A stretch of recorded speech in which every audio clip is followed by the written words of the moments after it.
to launch the first phase of the food distribution project, about 105,000 food baskets in Pakistan for this year, 2023-2024.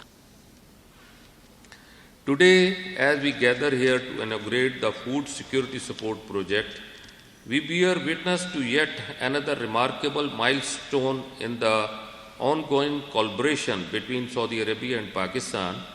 This project stands as testament to the kingdom's unwavering dedication to alleviating hunger, ensuring food security, and improving the livelihoods of the Pakistani people.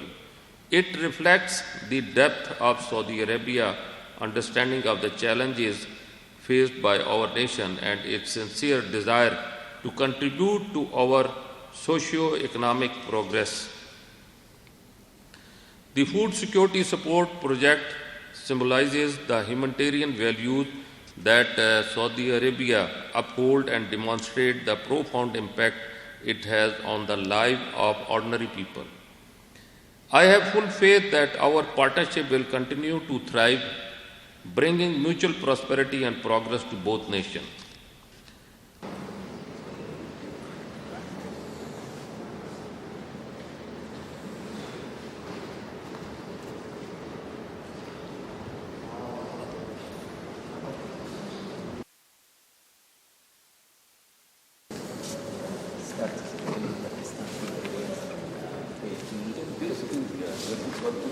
June and July, which we are still now 26,400. Next phase will be in September, October, 32,400.